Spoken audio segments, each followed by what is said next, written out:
24 ಗಂಟೆಗಳ ಪ್ರಮುಖ ಸುದ್ದಿಗಳು.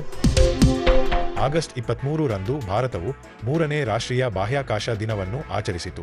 ಚಂದ್ರಯಾನ ವ್ಯವಕಲನ 3ರ ವಿಕ್ರಮ್ ಲ್ಯಾಂಡರ್ ಚಂದ್ರನ ದಕ್ಷಿಣ ಧ್ರುವ ಪ್ರದೇಶದ ಸಮೀಪದ ಶಿವಶಕ್ತಿ ಪಾಯಿಂಟ್ನಲ್ಲಿ ಐತಿಹಾಸಿಕವಾಗಿ ಇಳಿದುದನ್ನು ಈ ದಿನ ಸ್ಮರಿಸಲಾಗುತ್ತದೆ. ಆಗಸ್ಟ್ 23 ರಂದು ಭಾರತವು 3ನೇ ರಾಷ್ಟ್ರೀಯ ಬಾಹ್ಯಾಕಾಶ ದಿನವನ್ನು ಆಚರಿಸಿತು. ಚಂದ್ರಯಾನ ವ್ಯವಕಲನ 3ರ ವಿಕ್ರಮ್ ಲ್ಯಾಂಡರ್ ಚಂದ್ರನ ದಕ್ಷಿಣ ಧ್ರುವ ಪ್ರದೇಶದ ಸಮೀಪದ ಶಿವಶಕ್ತಿ ಪಾಯಿಂಟ್ನಲ್ಲಿ ಐತಿಹಾಸಿಕವಾಗಿ ಇಳಿದುದನ್ನು ಈ ದಿನ ಸ್ಮರಿಸಲಾಗುತ್ತದೆ. ಗೃಹ ಸಚಿವ ಅಮಿತ್ ಶಾ ಅವರು ನವದೆಹಲಿಯಲ್ಲಿ ನಡೆಯಲಿರುವ 2 ದಿನಗಳ 9ನೇ ರಾಷ್ಟ್ರೀಯ ಭದ್ರತಾ ಕಾರ್ಯತಂತ್ರಗಳ ಸಮ್ಮೇಳನವನ್ನು ಉದ್ಘಾಟಿಸಲಿದ್ದಾರೆ. ಈ ಸಮ್ಮೇಳನದಲ್ಲಿ 850ಕ್ಕೂ ಹೆಚ್ಚು ಪೊಲೀಸ್ ಮತ್ತು ಭದ್ರತಾ ಅಧಿಕಾರಿಗಳು ಭಾಗವಹಿಸಲಿದ್ದಾರೆ.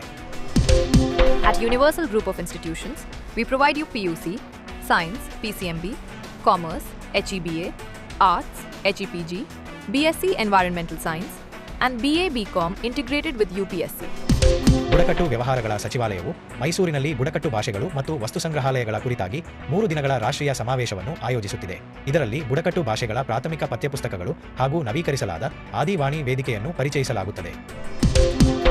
ನಾಗಪುರ ಮೂಲದ ಐಕರ್ ರಾಷ್ಟ್ರೀಯ ಮಣ್ಣು ಸಮೀಕ್ಷೆ ಮತ್ತು ಭೂ ಬಳಕೆ ಯೋಜನಾ ಬ್ಯೂರೋ ಭಾರತದ ಮೊದಲ ಡಿಜಿಟಲ್ ಮಣ್ಣಿನ ರಚನಾ ನಕ್ಷೆಯನ್ನು ಅಭಿವೃದ್ಧಿಪಡಿಸಿದೆ. ಇದು ಕೃಷಿ ಯೋಜನೆ ಮತ್ತು ಮಣ್ಣಿನ ಸಂಪನ್ಮೂಲಗಳ ಮೌಲ್ಯಮಾಪನವನ್ನು ಮತ್ತಷ್ಟು ಬಲಪಡಿಸಲಿದೆ.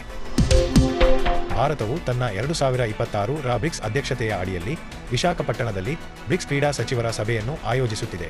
ಬ್ರಿಕ್ಸ್ನ ಎಲ್ಲಾ 11 ಸದಸ್ಯ ರಾಷ್ಟ್ರಗಳ ಪ್ರತಿನಿಧಿಗಳು ಸಭೆಯಲ್ಲಿ ಭಾಗವಹಿಸುತ್ತಿದ್ದಾರೆ.